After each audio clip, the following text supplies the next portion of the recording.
Hello, and welcome to another episode of I Hate Your Taste in Movies. This is a movie podcast where we generously open our hearts to share our favorite films with our friends, and then we suffer. Lord, do we suffer. You can follow us on Twitter at I Hate Your Taste and on Instagram at Hate Your Taste Pod. I'm Jackie. I'm Jen. I'm Austin.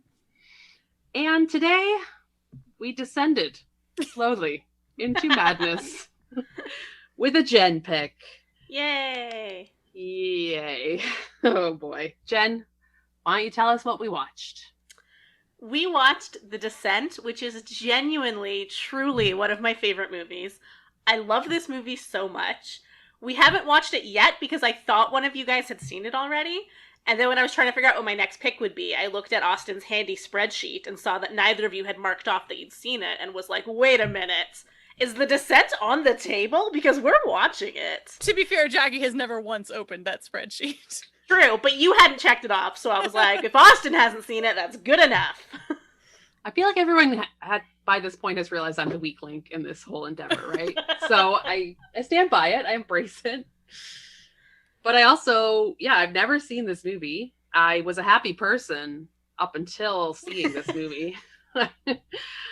It was not at all what I thought it was. I mean, I got the general gist, but I really didn't see where this was going to go into. I had a lot of issues. I'm looking forward to talking about it, getting you to explain some things to me. And I usually don't love a movie where I hate every single person in it. But just in general, I kind of get why you like this movie. And I'm interested in how this conversation's going to go. So am I, based on what you've just revealed. Uh-oh. Apparently that's not a common opinion to have. That you're like, I'm confused and I don't like all the characters. I'm like, okay. That's not the take I thought you were going to come at me with, but Okay. It'll be interesting. I mean, I have some science questions for you, so we're going to get into it. I am a scientist. Okay. Great. I guess I'll just say that on Redbubble. we Scientician says I am a science. Yeah. I'll just say my little summary because I really didn't know. I knew the gist, I think. I said a group of women cave explorers explore a cave. And then I said something eats them, ?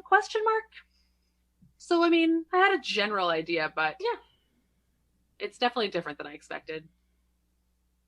Yeah. This is definitely one that I can see why Jen thought I'd seen it, because this is in the realm of the movies that I knew more about than I should. But I hadn't actually seen it. But my summary that I guessed was a group of college students go explore some caves where a bunch of demon-y things live. And then I said, I'm pretty sure the demons are blind, so they have to be still. And I'm pretty sure one girl kills someone, and that there's some sort of backstabby storyline. Wow. Okay. Yeah, you got it. Pretty close. Yeah. I didn't realize it was all women, so that was good. I liked that. Surprise. Jen, why don't you run down the actual plot for us? Yeah, and your history with it.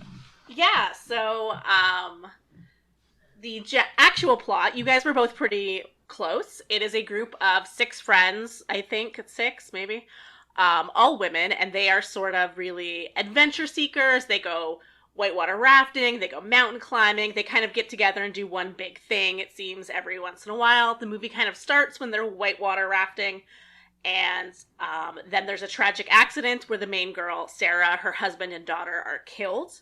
So now the movie picks up a year later, and the group of friends are reuniting sort of for the first time since the accident. And it's sort of their own little get-together friend thing they always do. But at the same time, they're also trying to help Sarah and pull her out of her grief and help her feel normal again. So they're planning this big cave adventure.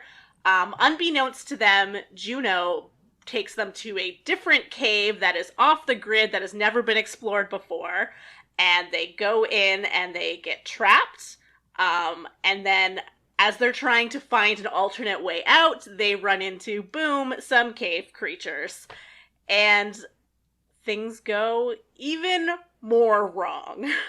And so, yeah, a lot kind of goes into this movie. I love this movie, like I said at the beginning. I saw this in theaters when it came out, and I remember being so tense on the edge of my seat just at the cave stuff. We hadn't even got to the creatures yet, and it was like, I can't handle this. This movie's so much. And then you get to that next step, and it's like, I don't know. The word I kept seeing come up in reviews and stuff when I was doing a little bit of research was relentless, and I agree. This movie is relentless. It does not give up. It is just like, hi, you're here. Fuck you, car crash. Fuck you, scary hospital. Fuck you, trapped in a cave. Fuck you, everyone's dying. Fuck you, here's some creatures. Fuck you, you're all dead. And I'm just like, you know what? Love it. Sign me up. Everything about this, I enjoy. So, truly one of my favorite movies.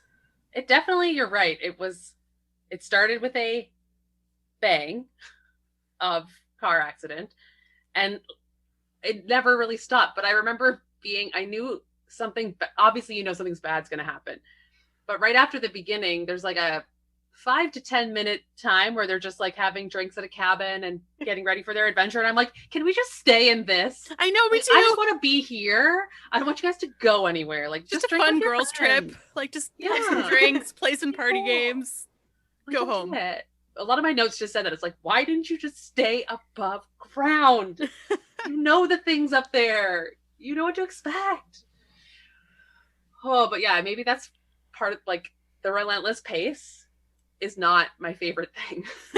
I need a moment to breathe. I think I like being lulled and then scared again, but like constantly feeling tense. I had to actually stop it a couple times and be like, all right, I need to compose my thoughts, write a note down or two, and I had to just be like, stop for a second. Give me a minute to figure this out. It's hard to take. That being said, maybe we should start right at the beginning with what was the most shocking thing of this whole movie to me. The accident? Yeah. Like, Austin, I wanted to know what your reaction was. Did it catch you so off guard the way it caught me so off guard? Well, no, because I hate driving scenes. Like, yes, it caught me off guard as I didn't actually know what was going to happen. But anytime there's like any kind of driving scene in a drama or a horror movie, I'm like, well, someone's gonna die. Like, there's too much focus put on like her reaching around to talk to her daughter in the back seat, and like her husband's like a little bit out of it. And like, I'm like, well, they're gonna die. Someone's gonna die. Like, I don't know how it's gonna happen, but it's gonna happen. And then like, my note is literally, I hate driving scenes. They always end up in car accidents. Oh shit! I guess I called it. Like, that's my live note. I'm actually very impressed with that, or maybe I should be unimpressed with myself for not getting to that point. But I was just like, oh, here comes the part where they have an emotional conversation about their backstory. He's being distant. She's gonna think he's cheating. And I really thought it was just like, let's talk about their relationship. And I assumed that she was going to be escaping her relationship with this adventure and come out of it with a newfound sense of gratitude for her family. Hell no. No, I guess. Instead, what movie do you think I presented you with? Some sort of like divorce drama about a sad woman leaving her husband? I wanted a hero to survive and like triumph. You know what I mean? Is that so surprising coming from me? I love No, but we've done enough of my picks. You should know that I love a nihilistic ending where everyone dies. Yeah, I'm excited to get to the ending. I will say, as for the driving or for that car accident scene, like, I didn't expect it to be like a Final Destination style death. Whew, was it ever? Oof, it was rough. Right through someone's brain pan. Also, like, can we just talk about how these two copper spikes are at the perfect angle to just kill two people on a diagonal in a car? Like, it's just... Did the spikes kill the daughter too? I just kind of assumed she died in the car accident. No, there's like a spike clearly into the dad and a spike like beside it. I didn't see. Towards the middle of the car. And then there's a blood pool under where the kid was sitting. I didn't notice that. I did also... Oh, sorry. I was gonna say, I like to live in the moment that she didn't get impaled on a copper spike. I was just gonna say it's the most unlucky ever that there was a bunch of spikes. Two just happened to hit two people directly and leave one person completely untouched. Mm-hmm. But I don't know much about copper pipes. Yeah, like, I don't know. Maybe that person only had two copper pipes. I don't know what they were building. I also, like, I paid close attention to this scene this time around because I actually hadn't seen this movie in a few years now, so I was like, this is good. I thought I remembered everything to a T, but I was kind of surprised by a few moments. But I was like, I want to watch this car accident scene really closely for some reason, and so I think I was thinking, like, who's at fault? And it is, like, the husband who's not paying attention, who veers into the other lane, and then the copper pipes go in. But then as the camera's panning out, you can see the husband's, like, hands twitching as he's dying, and it's so creepy. Totally. I saw that too, and I was so caught off guard by this happening. Again, dumb. that I rewound it again and I watched the whole thing again too. And totally you Mhm. see his hand and his leg twitching in like death spasms. And I mean, it's a very gross ass scene. Like that copper pipe goes through the back of his chair. It's very intense. It's a good indicator of what's to come, but I don't know. I really wasn't expected so soon off the bat. Yeah. And I guess it's good that I didn't know anything about this movie either, because if I had read even one summary, it would have been like a widow, a Mhm. tragic family loss. So I'm glad I didn't know, because it's like, holy shit, this started off crazy. The hospital scene that followed the car accident Mhm. confused me because I was like, oh, is this the right movie? What's happening? Yeah, I still don't get it. I think it was just. Well, okay, so there's a lot of hints, I guess, being dropped that I didn't necessarily pick up on, but just as I've thought more about it and like done some research on, there's a lot of hints that she's not mentally well, which makes sense after this traumatic event. But I guess she's hallucinating in the hospital, which could impact things that might happen in the future. Anything to say to that, Jen? Yeah, I was just listening to where you were going, where you were like, there were some hints that she wasn't mentally well. And I'm like, Well, oh, do you mean the visions of her dead daughter she keeps having? Yeah, I would say. Okay, so yeah, she's obviously going through something. I don't know if I would call that mentally unwell. No, yeah, I think it's more just like she's still dealing with her grief and it's fucking with her head. And so I think in the hospital scene, you're seeing the beginnings of that. She doesn't quite know what has happened yet, but it's clearly something bad. So she's kind of just seeing and feeling being like enveloped in darkness. So she wasn't actually running down the hall when that was happening? No. I think she kind of was just running and then immediately ran into Beth, which I still like. I think that scene is supposed to be very like metaphorical, but then when she runs to Beth and is crying, and I was like, what nurse just let her run out of her room? Like, does anyone work in this hospital? We just talk about my least favorite movie trope of all time, which is when someone wakes up in a hospital and starts ripping things out of their arms yes. and all the vital machines off them. No. First of all, that really hurts and you will bleed everywhere. Like you won't spurt, but you will have an aggressive bleed coming out of your IV site. And if you take off your heart rate monitor, your pulse ox monitor, alarms go off loudly throughout the entire like unit. Mm-hmm. There's no like subtle removing. And then also, if you've been in the hospital any length of time, you can't just get up and walk away. You're numb from the waist down when you stand up. Like you just collapse. Anyway. Yeah. Although I'm not actually sorry. Very true. That is Jackie's like medical expertise corner. I'm not actually sure how long she'd been in the hospital though, because Beth and Juno are there as well, and they were kind of in the car behind them. So I think this is sort of like immediate aftermath still that Sarah wakes up and runs out. Okay, that's something, but she would also be on like 800 different medications. Yeah, like I still don't think it's necessarily realistic. I think, again, there should also be a nurse. Yeah, and if you're unconscious, like you're in a higher level of care unit, there's not just like one nurse for 20 people. Yeah. And also, movie hospitals are funny because they're really not organized that way anymore. They always use old hospitals, but they're much more open concept around a central nursing station rather than multiple dead end hallways of patients. But anyway, this is again, it's stupid. But I just, every time they start ripping things out, and I'm just like, no. And also, everybody who's unconscious has a catheter, and you can't rip that out without major trauma. Okay. Ugh. Sorry, but I didn't want to get into it, but I was just, now you got to know that I'm mad. Okay, now I extra never want to get into a horrible accident and have to be hospitalized because I don't want to have to wake up and rip out my own catheter before I go running around to solve my own like mystery. Right? I mean, that's an ouchie. Don't do that one. Do everything else if you have to be dramatic, but leave that one for the nurse. Okay. Just carry the bag with you. Yeah. Or I'll like ring the nurse and be like, I need you to take all these things out of me so that I can then escape. Like we're gonna do the dramatic movie moment, but like I just need your assistance. Just ask her to be really dramatic when she takes everything out. Yeah. And your big dramatic movie moment is signing the against medical advice paperwork. Yeah. Walking out slowly and quietly. Thank you. Okay, bye. And then run. Just bolts down the stairs. I would actually think that'd be very funny. If we ever make a movie. Yeah, that's going in. Noted. After the hospital, I mean, they get together. The group of 6 girls get together. Mhm. I had a serious problem for the first, like, 8 minutes of them being together, trying to figure out who was who and assign names to people. Did Yeah, anyone else have an issue? Yeah. would this be a good point to kind of like go through who they all are? Yeah. Yeah. Definitely. All right. So, main character is Sarah. She is Scottish. She just lost her husband and daughter. She is also blonde. Something that I misremembered and was like, I thought she was the brunette, but that is Beth, Sarah's best friend, who is English and has shorter hair. And she's also an English teacher, they mention. Yes. And she and Sarah are really close, and it's sort of implied maybe that because they both live in the UK, they're kind of closer to each other than they are to some of the other girls.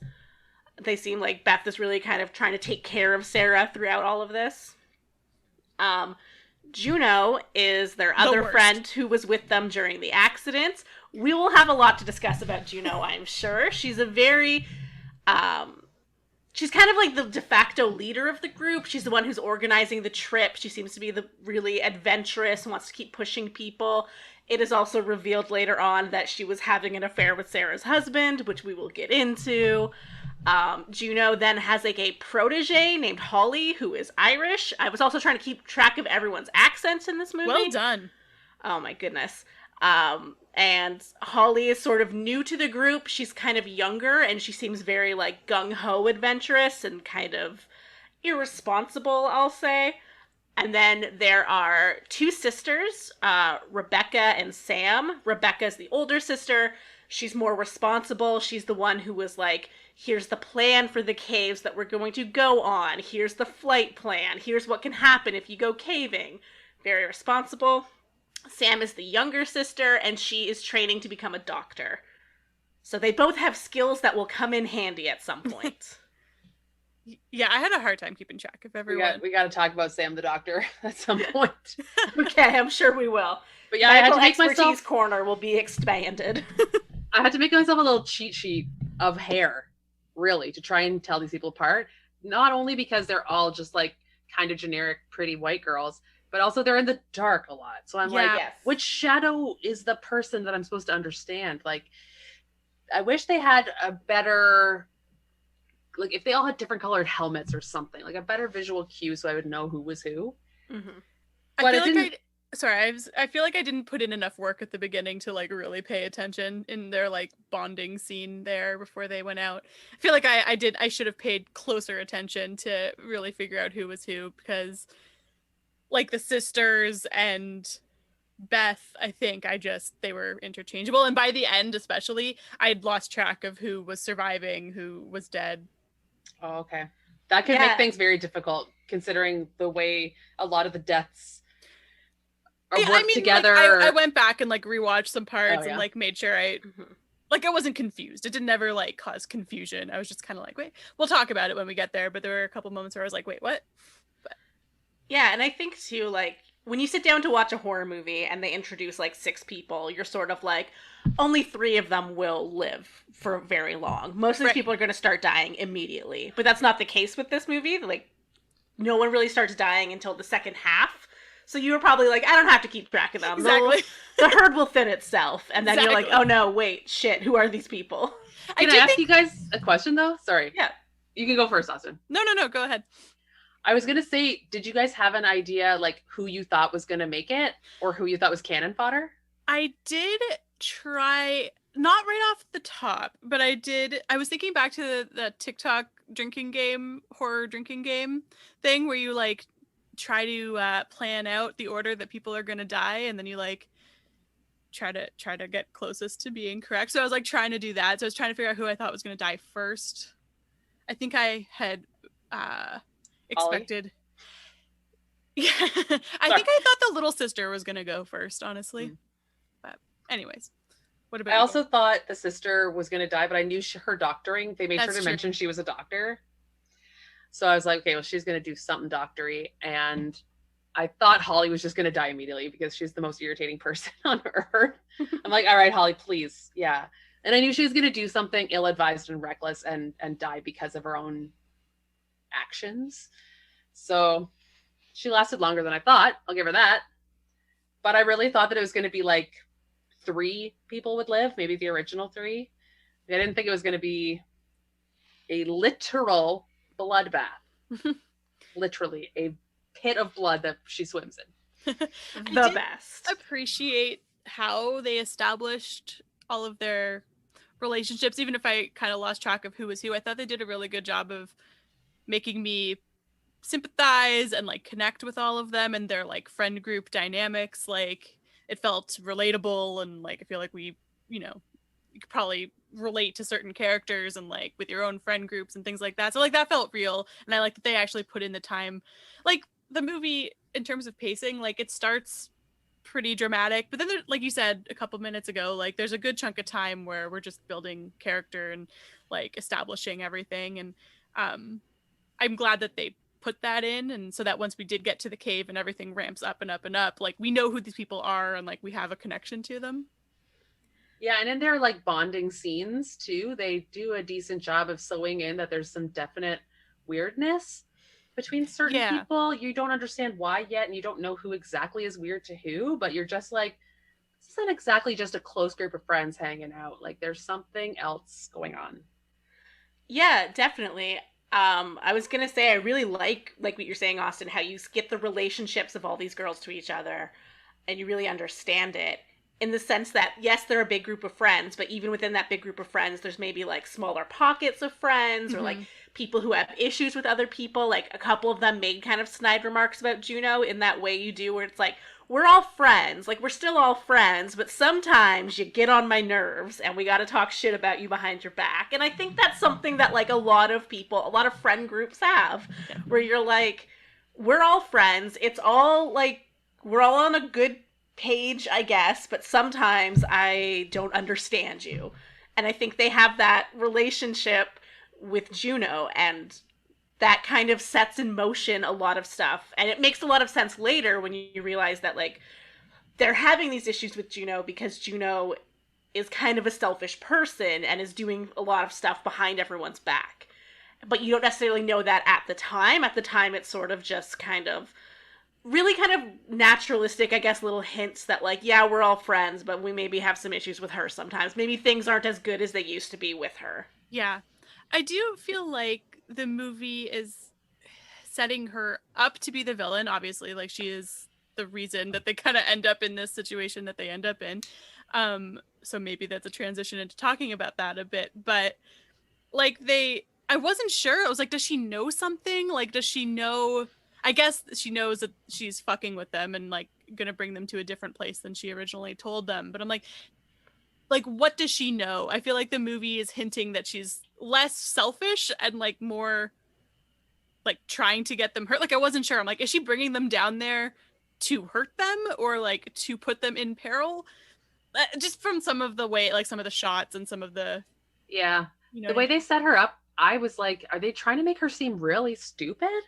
Like she's like, I'm gonna look at this guidebook and then I'm gonna put it in the car, and I'm just like, even if you're not like, say you're supposed to go to those caves, in theory you're going to this place, like you don't leave the book behind, so you know that she's doing something incredibly stupid. Either they're not going where she said they were, or she's choosing to go there without a guidebook, which is nut bars. And then the way she's always touching her necklace, I'm like, okay, great, well, you've made it so clear that this necklace means something that it wasn't any kind of a surprise when it ultimately did mean something. So I was just like, I got the impression where it was just Juno was an idiot right off the bat. I was just like, her motivations are so stupid and clear. I was just like, it wasn't a reveal. It wasn't that interesting. And honestly, sorry, but I called the affair immediately. I mean, they like, it was are so pretty obvious about it in the first like 10 seconds of the movie. Yeah. Well, I knew he was having an affair with someone, and I knew it was going to be Juno. Yeah. And then I was like, the necklace also means something. It was probably a gift. Like I like that maybe that they made that so obvious, because that isn't the main part of the movie. You know, that's more like sucking you in, getting you invested before they all get ripped to shreds. Mm-hmm. But I was just like, I didn't like how what was supposed to be a twist was twisted within the first 2 seconds. I'm like, okay, well. Was it a twist though? I think it was supposed to be a reveal. I think maybe a reveal in the sense that Sarah didn't know. I'm not sure. I think we were supposed to suspect because in that opening scene when they're whatever, and then the husband's helping Juno out of the river and he takes her helmet off. Beth is kind of giving them a weird eye, and like Juno's kind of looking up at him. So it's clear that something is going on, but Sarah's not seeing it because she's playing with her daughter. I So missed there that is, entirely. yeah, there's sort of an implication that there's an Okay. affair, or at least some sort of feelings, or you're not quite sure, but something's off. And then there's also the mention, like, after the accident, Juno left right away, and, like, then later in the movie, Juno says something like, we all lost Yeah. something that day, and it's like, bitch, I'm sorry that the man you were having an affair with died, like... Yeah. Yeah. Okay, that actually changes some things for me then, because I thought we were supposed to be led there, and it was supposed to be subtle, and I was like, this is so not subtle. But I totally missed the whole, like, sorry to say, barely paid attention to the whitewater rafting scene, because I don't know, probably making coffee or something, so I didn't see them have a moment. So that's interesting. Okay, good. So we were supposed to know. I am interested, though, in how you guys, like, interpreted Juno, because I think she's such an interesting character, and I never know if I like her or I hate her. But it seems like you guys went down pretty hard on the I hate her, she's a villain. No, I like Juno. You do? Okay. I was Oh, on no. Juno's. I'm on Team Juno. She did a shitty thing taking them to this cave. That is Yeah. inexcusable and dangerous. But then she stepped the hell up when it was time to fight and it was time to try and save her friends. She didn't back down. She didn't try and abandon Sarah, even though, I mean, the whole Beth thing is a whole other story. Yeah, we'll get to that. But she didn't freeze. She didn't panic. She's a badass. She fought and she was like ready to fight, which I appreciate. I think Juno makes bad decisions, clearly, and she's motivated a lot by guilt. So, like, she made the bad decision of sleeping with Sarah's husband, and then the guilt from that is what led her to try to make this trip so amazing and special for Sarah, which is when she makes the bad decision of taking them somewhere off the map, and then they end up in this whole situation. And then it's her guilt from the fact that they're in all this situation that, like Jackie said, she's the one who's trying to find everyone, get them back together. I'm not leaving Sarah behind. I'm going to kill all the cave people and get us out here. Like, I feel like the movie almost could have made Juno the final girl at that point. You know what I mean? Like, when it kind of came down to, like, her or Sarah. One of them is going to get out of here. Of course, neither of them do, but that's kind of how it was, where it's like, these two have the potential. Who will win? I don't like her. She's the reason that everyone's dead. I'm not like I don't hate her. I don't think she's like the villain. She fucked up, but I think the movie, just the way they were showing her, like those little like extra moments, behind when she's like, looking at her necklace or whatever, kissing her necklace, or just those little moments or hiding the guidebook, where I was like, what is the movie telling me? Is the movie trying to, like, I wasn't sure, like I said before, like, is the movie trying to tell me that she knows something bad's gonna happen, and like, is she trying to like trick them or trap them? Like, what does she know? I never got that. I know, Yeah. I love Austin's interpretation that Juno somehow knows the cave is full of monsters and is like luring them No, down I there. knew she didn't know about the No, I monsters. know, but, like, I know she didn't know that about would the have been a monsters. hilarious version of the movie. But like, does she know that it's dangerous? Like, what does she know about where she's actually taking them? I wasn't sure how malicious she was trying to be, is kind of what I'm saying. What's interesting too is how this experience and the circumstances really bring forth the kernel of who the people are. Yes. And Juno, at the heart of it, is like a fighter and Mhm. she's loyal. So I respect that. And like the rest of them have some pretty shitty reactions to some stuff. Like Sam is like, I don't care if she gets eaten as long as it's not me. She says something along those lines where they're like, forget it. And Becca was like, forget Sarah. Like, we can't wait for her. So everyone got real cutthroat real fast, except for Juno. See, that's interesting because I didn't necessarily view them as cutthroat. I sort of saw more like, sort of like we were saying before, there's like the larger friend group, but then within the friend group, there's kind of pockets. And the two sisters were basically like, you and me are getting out of here. Like, I will make sure that I and my sister, like, this is priority number one. Everyone else, I wish them the best, but it's the two of us at the end of the day. Yeah, I guess, but there was a coldness to the statement. Rebecca's like, oh no, they're going to hear her. And she's like, as long as it doesn't happen to me. And I was like, whew. you're kind of terrible. Like, you don't have to say, I'm fine with it. Just don't say anything. Just be like, yeah, that sucks. But you don't have to be like, better her than me. Okay. Yeah, no, Juno was definitely my least favorite. I don't really have any sympathy for her. That's fair, but she gets done dirty, which we will get to. But my least favorite was Sarah, straight up. She becomes a psycho loony crazy person and does a horrible thing and is an unredeemable bad character, in my opinion. Bad person. Jackie and I have totally different takes on these characters. Yeah, totally. Interesting. Yeah, you guys are like polar opposites, and I'm like in the middle where like every character I feel like is really realistic in that they're flawed and they sometimes like there's no heroes or villains, and I like that. Jackie hates that. She's made herself a hero and a villain. I just want to say, quickly back to Juno, I do think she's human. I do think she's like very a realistic character. I just don't like her. And there is one part, well, the whole like Beth situation, like when we get there, I feel like I felt very differently than what the movie was telling me to feel. So so I don't know. I feel like that's where I have conflicting emotions on things. But Sarah, I don't know. I thought she's not well, going back to what I was saying before. Like, she's very, very fragile. And I mean, this broke her. I think it would break anyone. For sure. Obviously, there's no like right way to handle a totally untenable situation. Yeah. But she goes to like a feral, insano animal place, which I can't judge necessarily, but I don't appreciate. I don't feel like it's as strong as someone who's like, I'm going to fight and save my friends. You just know who I want to pretend that I would be. Yeah. Which is the hero type. Whereas I would probably just be the type who breaks down and is like, come get me. I give up. Cave people, your buffet is right here. But I just did respect what Sarah did. Like, she will do anything to survive, which is, I respect that. But she's, again, I'm using the word cutthroat. She's an animal. She has no higher thought other than me live, which I just didn't like. Yeah, I didn't like it. So do we want to get into the ending, or do we want to go back and get into like the cave? Let's go back.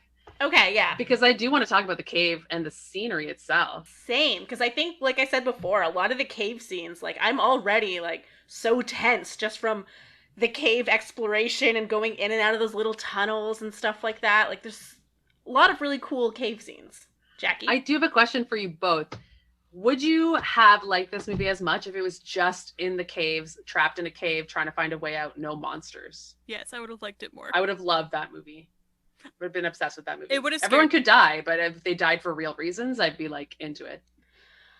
I think a version of the movie where people are just trapped in a cave would also be interesting. I would watch and enjoy that. If there's no like pool of blood, I don't really know why I'm here. I will say, like, once the demon cave people thing started happening, that I kind of checked out. It was a similar situation to in crazy like action sequences. It was like, I'll just catch up at the end and see who's left. I will say I enjoy, here's something to put on your notepad of random things Jackie likes sometimes in horror movies. But I think I prefer the type of movie where it's like one-on-one fighting, like they're fighting and grappling with the cave dweller people instead of it being like a omnipresent lurky kind of a thing. It's like an immediate physical being that you have to fight and can be killed, which I do also enjoy that in a horror movie. I don't like this like, you can never beat this, it's Michael Myers, he always walks and catches up to you. But like these things, if you cut them and punch them, they get hurt. So that like you're almost on equal footing, even though you're obviously not, because they're hunting by sound or whatever. But like I prefer that when it's more of a equal one-to-one battle versus any other kind of horror movie. So yeah, I liked it. I think it's weird because when Austin checked out, I kind of checked in. I was already into the cave part and I just wanted that to continue. But when the big bad was revealed, I was like, oh, okay, I can deal with this. Not too bad. But I will say the scariest thing ever is when they have just the tiny beam of light sweeping full blackness, and then it like catches on something and then that thing runs away and like there's no way to tell where it went or where it's coming at. That is such a terrifying thing in movies. Yeah, this movie, like, because it's set in a cave, it's obviously like so dark, and that's so creepy and effective. Like you were saying, they're just like moving their flashlight around and you're not really quite sure what you're seeing, and then there's scenes with like the light of flare and it'll kind of illuminate how far down a drop is or how far away they are from anything, and like it's just pitch blackness and so terrifying. I never want to get lost in a cave. Never. It's really cool. And like the best scene, I think, is when they're being circled by the thing. So they're all kind of in the middle of kind of like a pond inside the cave. And they're all turning around. And I think we're supposed to be able to see them, but they're in darker conditions. So they have less visibility. But they're all freaking out and they can't pinpoint where the sound is. Everything's echoing and skittering noises everywhere. That was so tense that I was like, I cannot watch this. If this is how it's going to be the entire rest of the movie, I am out. My heart is so happy. Jackie was like excited and scared by a scene. I was, and I was pretty into it. Like I was pretty invested. I think I was totally clenched, which to me, such a lame thing to say, but it does happen in action movies. I get really excited and I'm like tensed up, and I had to like unclench my hands during this movie. I was like, okay, you need to take a breath. You are not actually in a cave. You are on your couch. God, for me, like, I mean, obviously everything with the cave people is terrifying and we will get into that, but the scene where they have to like freehand climb across the cavern scares me. Jackie's eye rolling, but that's so, she's like hanging and I'm like, oh my God, you're gonna fall and die. I hate it. And then when she's clipping, and that's when she sees the old equipment that has been left there, and it's like, someone else was here and did that and didn't make it out. Like, that's terrifying. I would give up. I would just be like, guys, we're gonna die. It's done. Just let it happen. I have two things to say. First of all, she plants the cams completely incorrectly. It's pretty embarrassing. She doesn't even pull on it before she starts clipping her rope into it. So she's just like, I'm assuming this is fine. But the thing that really made me annoyed during that scene is that she sees the old piton or whatever they call it, the cam, the old one. And they're like, what's up? What's going on? And she's like, nothing. And I'm like, why are you keeping any secrets at this point? You're all in the same boat. There's no like, who's on whose side, you know, it's all just talk, just communicate. Be like, look, this is uncool. Someone was here before. Maybe we should be on guard. Maybe we should be thinking of other things. I agree with you, but I also think maybe that's a conversation to have once we've all made it to the other side. Mm-hmm. And I think there's a couple moments in the movie where there's something like that, where people don't necessarily reveal something right away. And I'm like, I would normally really hate that, but I also get it because you are in an insane, terrifying situation right now. Like, maybe these big conversations have to come later. Okay, fine. I'll give you that one. But I was just like, why? I guess you have to conserve your breath. But I'm like, first of all, you should tell them that this is happening. Second of all, you should not rely on that. Like, they're so kind of cavalier. Their equipment in this movie is all weird. They have this, no one's wearing gloves and they're manipulating these ropes and sliding down them all the time. And I'm just like, you guys, you need special gloves for that? And then everyone's helmet is like loosey-goosey. And I'm like, why are you wearing a wiggly helmet? Totally defeats the purpose. Yeah, Rebecca was wearing gloves at one point because then she's holding the rope when Juno falls and it like cuts through her gloves and her hands. Yeah, but if you're wearing proper climbing gloves, that won't happen. Well, I guess she left her proper gloves. They also thought they were going to what they kept calling a tourist trap of a cave, like True. a really easy, you know, those, I think you've seen pictures of caves where they have like little walkways and railings. Like, they really thought they were going to something like that where they wouldn't need all their hardcore gear. If, again, maybe Juno had said, by the way, guys, surprise, I found this super secret cave, let's dive in. Maybe they would have been like, okay, we're going to need some heavy-duty equipment. Oh, she's the worst. That's true. That's really true. I made a note of how this is how much Sylvester Stallone should have been struggling when he Yeah. was crossing the bridge. I know, right? With like the noises, the like grunting, screaming noises. I was like, at least that's realistic. Like, you don't just be like, do. This is easy. I was going to say, that's one thing I appreciate about this movie, too, is that, you know, they're all kind of adventure seekers, but there's never any kind of, like, mention of the fact that, like, it's all women doing all these adventurous things, you know? Like, there's no thing where they're like, oh, I don't know how to climb. Well, I do, because my dad taught me. Like, there are in, like, shitty movies where people don't understand how to write women. So like they are doing all these things because they know how to do it because they do it all the time. Yeah, they're but competent. they're still struggling because it's an insane task for any human being. And so I like how realistic it is. It's like she knows what to do because she's gone cave exploring a ton and she understands this, but it's also hard for her because it's a really hard task and that's why it's so suspenseful. Yeah, totally. Did you guys catch what I consider a cliffhanger homage? Yes. Was it when Holly fell down? Yes. Totally. Her I glove texted slipped. Jen. Love? I Yeah. texted Jen at that point. I was like, "Oh, this is gonna be rough for Jackie." It was great. I was actually like, oh, yay. They know what I like. I love that you call it a cliffhanger homage. It was a beautiful moment. And also I was like, Holly, you deserve what's coming to you. You are such an idiot. I mean, we can get into Holly in general right now, I guess, with her like constant think later, act now attitude. Like she just does the stupidest stuff and it always gets them in trouble. But the one thing she did in the beginning that I like, my heart stopped, is when she climbs through the tunnel, like, you know, the like very size of a human body tunnel. Mm-hmm. Sorry, I guess I should specify at this point, they still think they're going the right way at this point, but this is what I got really confused about. It's an unexplored cave. There's no set route. And yet they decide to crawl through a tiny opening with no guarantee that there's anything on the other end. Yeah, so I think at that point, I'm also trying to remember, I think they're in a large, like, cavern room at that point, and they say sort of like, someone find the next way through. So they're looking for a passage, and I think they've decided that that tiny thing is the best passage for them to get through. Is that not also before they know that Juno didn't bring them to the cave that she said they brought them to? So they're thinking, Yes. oh, this is the way. This is the easy way because it's what do they call it? Epoxy cave or something? Yeah, Like which I don't know what that means. I'm assuming it's just an easy day trip type tourist trap cave. So they're like, okay, well, this is the way, so we'll go. But like, how would you think, even if it was an easy tourist trap cave, there's offshoots that are dead ends in any cave, right? Like, why would you just be like, well, there's no sign, might as well crawl into this tiny one before looking around for another entrance? Yeah, and that's like, I think they find that like little tiny one, and then they send Holly through first to make sure it is right. So then if it's not, she would come back somehow. Would you? You can't really crawl backwards in a tiny space like that. I mean, I think you can, because that's what cave people do. Not like cave people who live in caves, but like cave people who explore caves. This is why Cave this is people why it who makes live me in caves do whatever they want. it makes me so uncomfortable to think of that idea.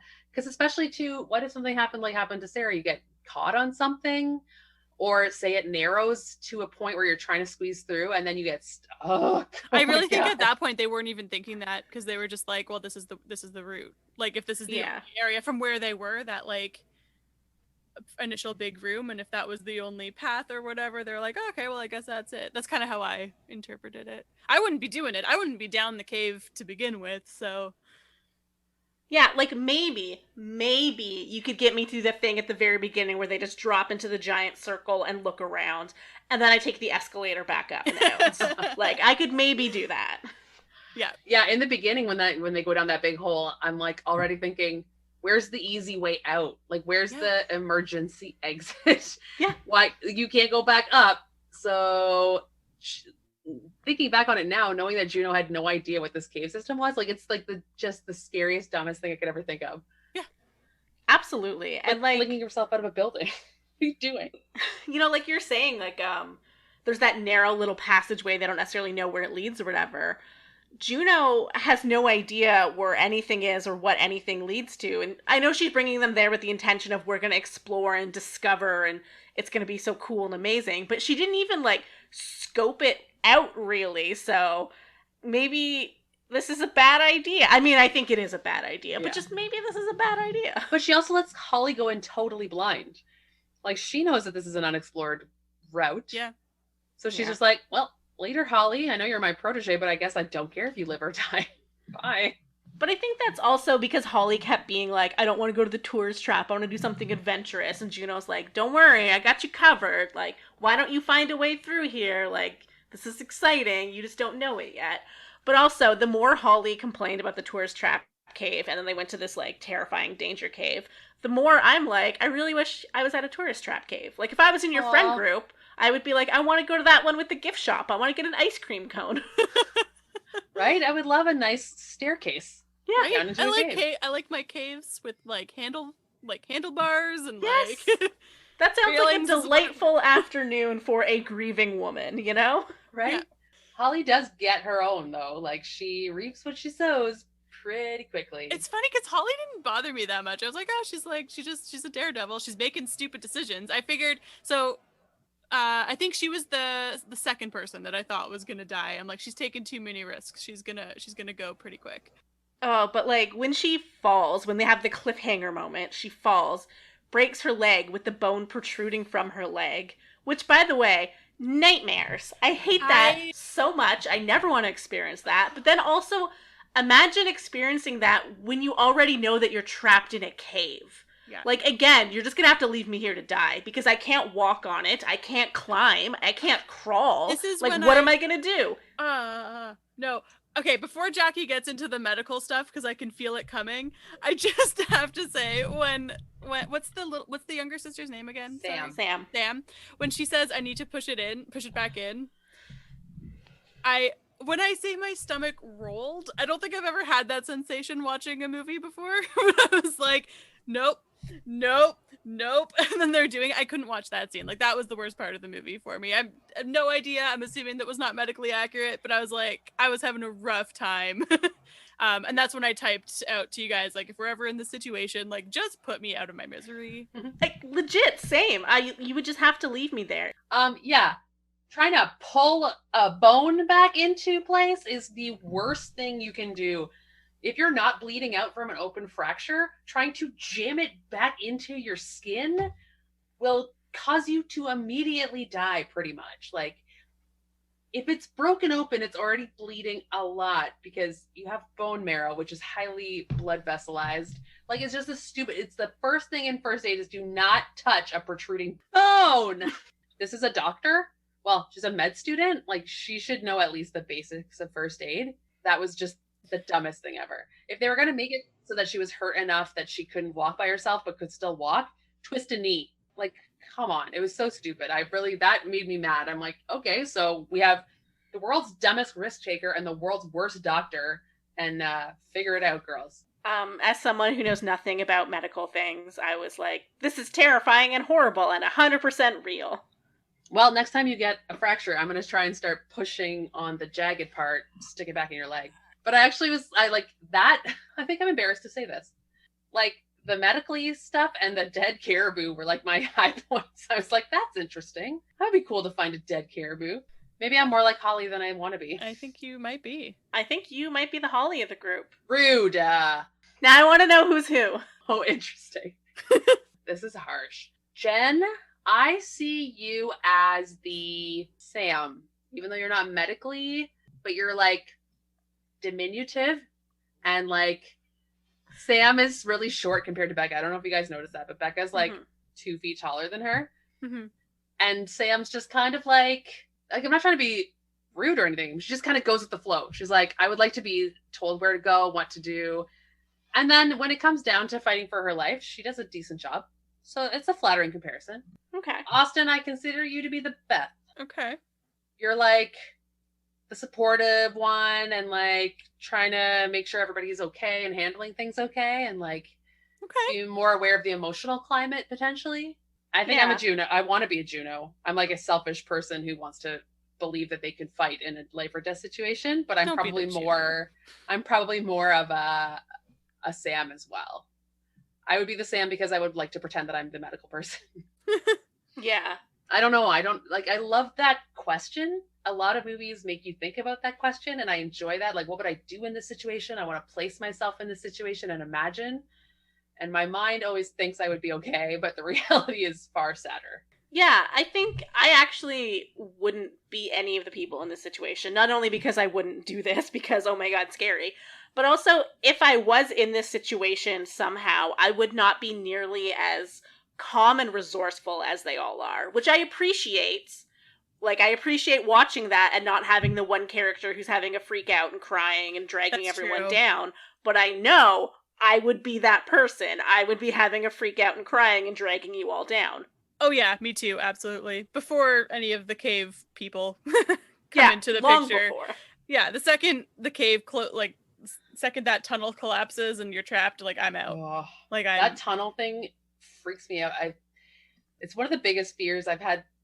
I read a book when I was a kid about someone getting stuck in like a mountain tunnel, and it's never left me. It was very intense, and the fact that like Sarah starts to actually have a panic attack, so real. Like, yeah, immediately. Yeah. Like, it wouldn't take me getting stuck. I'd be like, oh no, I'm 1 foot in, and I realize this is not good for me. Yeah, I was actually surprised. I think I was maybe expecting someone to actually get stuck and then them like have to go try to find help, and then they are just stuck there waiting for the demons. Demons. I keep saying demons. I'm sorry. I know they're not demons. But I was expecting that too. Like, the thing that I thought would happen would be kind of like an alien air duct situation. Like, they'd be stuck in a tunnel and something would be coming behind them. Because that is so awful. But so the whole time that she was stuck, I was waiting for it. I'm like, oh, okay, weird. Sarah's going to be the first one eaten. Yeah. Because she's stuck. Didn't happen. And like, Beth saves her ass. Beth is a really good friend. But I think that is another thing that was good about this movie, but also annoying to me personally, is that I always thought, oh, this is the moment when the cave dwellers come. Oh, this is the moment. Like, I kept expecting it. But you're like Jen mentioned earlier, they don't really appear until the second half of the movie. Yeah, which I really like because, like I said, when I first saw this, I was already so tense just from the cave stuff. Like, you're already, like, so worked up and clenched and oh my god. And there's all the little hints throughout, like they're kind of hearing or seeing little things and thinking maybe there's something in the background, there's like a shadow. So you know something's coming, like you know it's gonna get worse. And then when it finally does happen, you're just like, holy fucking shit. Because I love that scene too. That's kind of, I guess, a pretty effective jump scare, I guess you could call it, where Sarah has the camera and it's on kind of night vision and she's looking around, and then there's one of them just standing right behind the group, just right fucking there, but none of them can see because it's so dark, and they just lose their mind, and I love that.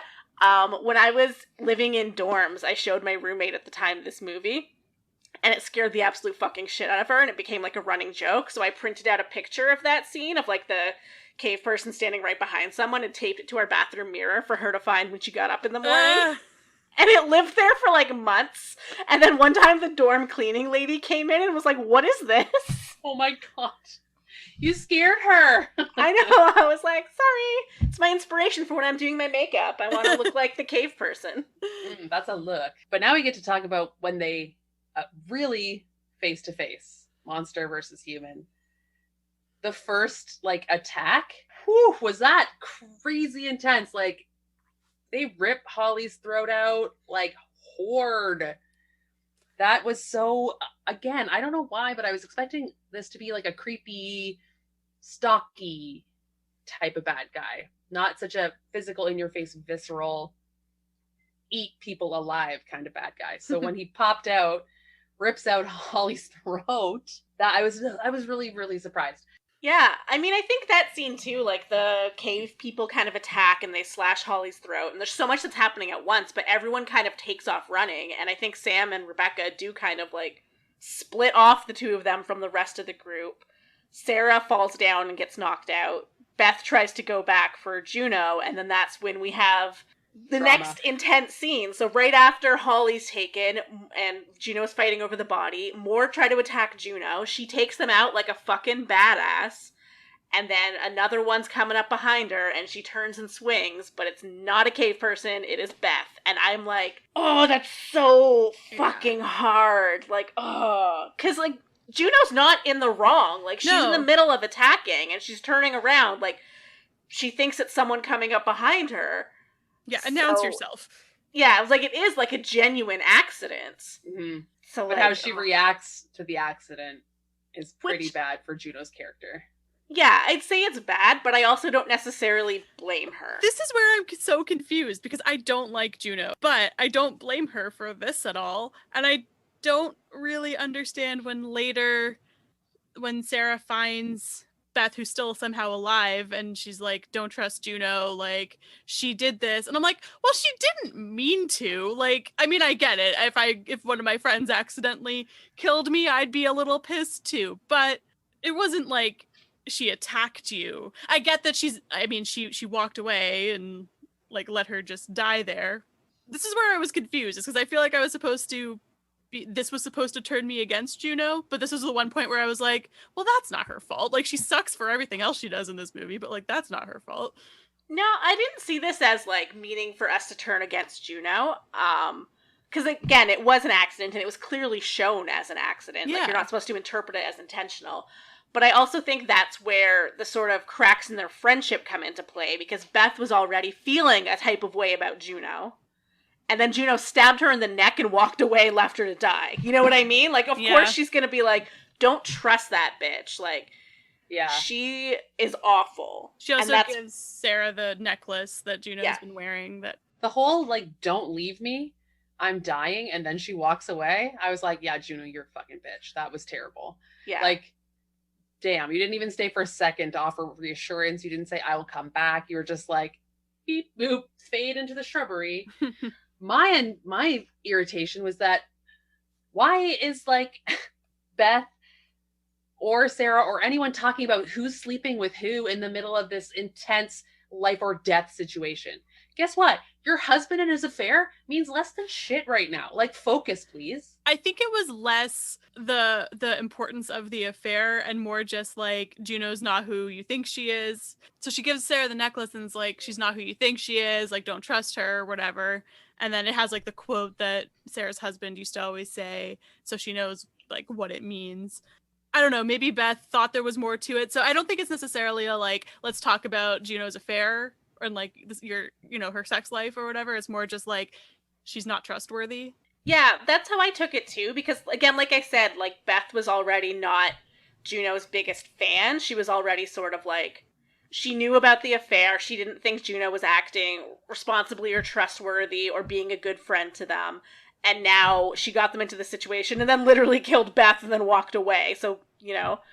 I get that Beth is just like, because I think Sarah says, like, I'm going to find Juno and then we'll get out of here. And Beth is like, do not find Juno because she will not get you out of here. Like, she's a backstabber, literally and figuratively. Yeah, and here's proof. Yeah. I guess. I just didn't really... all the social stuff and relationship stuff, I'm like, can't you just not bring that to the table right now? Like, in my mind, if I was Beth, I'd be like, yeah, your best chance for survival is to hook up with Juno or any of the other people, because, being in a group is better than being by yourself running around a dark cave. Why aren't they thinking more survival? And I just wish they didn't have this, like, interpersonal drama come in at all. It cheapens it to me, because I'm like, that's not the point right now. Like, you don't need to be thinking about this at the moment. In your and pool. I think that, like, I think Sarah does look at it that way, but I think in that moment, Beth does not. And again, like, I understand why Beth is feeling the way that she is. Again, she's literally dying. Yeah, I was gonna say, I'm gonna cut her some slack on account of bleeding out and the ice pick wound in her neck. But I think, like, I mean, not to get further ahead, but I do think Sarah, when she meets up with Juno, she doesn't immediately go like, fuck you, you slept with my husband, or any confrontation or anything like that. She sort of works with Juno to get to a point where she thinks she can survive on her own from here. So she's like, I will use you to get me through this next part of the situation. Yeah. I have a question about Beth. Mm-hmm. I kind of, like, my one problem that I had sometimes was placing myself where I was in the caves with who. Yeah. Occasionally it was confusing, and there's no clear layout, obviously, because it's an unexplored cave system, so you don't know where anyone's going. But did Beth get, like, dragged back to the den of animal bones, or did she come upon Beth where she fell after the neck wound? I thought she came upon her, but okay. But I was the same way. I was confused. Yeah, I think they were initially in the kind of the den of bones when the monsters first attacked. Right. So that's where Holly and Beth's bodies ended up being, just out of convenience, I guess, for the cave people. Okay. So that den where Holly is being eaten alive, that's also, like, that's where Holly fell as well. I think so. I'm trying to do the layout in my head as well, and that's how I kind of think it is. But I could be completely wrong, and that it was a different bone area that they brought the bodies to. Right? Like I'm also trying to understand this blood pit pool. Yeah. I got so annoyed with that. Like, were we supposed to believe that this entire puddle is just full of blood? Well, I was watching some stuff or like reading into this a little bit more, and I did not get out of the movie a lot, I'm thinking, because it sounds like, I mean, I guess if we want to talk about the creatures, it would probably be a good time to do that, but like, they're pretty evolved in the sense that like apparently like they have, it seems like they have their whole system and their whole kind of society in place, and they were saying like there's clearly different rooms, quote unquote clearly, I did not pick up on this, that there's like a feeding room and like the drinking room, and I guess the drinking room is this like blood room thing, and that's, I guess the feeding room would be where all the bones and stuff ended up, and like they have like, it's not just chaos down there, it's like a society. That's interesting because it looked like pure chaos. And when they ate people, they just shredded them apart like a pack of wolves. And they didn't see like how would a drinking room, like, are they supposed to have bled their victims before they ate them? I mean, my assumption would be that normally they're the hunters and not like the prey doesn't usually come to them. Because Right, so they also would come to the surface periodically because they've killed that caribou and stuff. So they can leave the cave, it seems like, and hunt around. So my guess is that they usually go get their food and bring it to wherever. And then today was just like a surprise buffet. Interesting.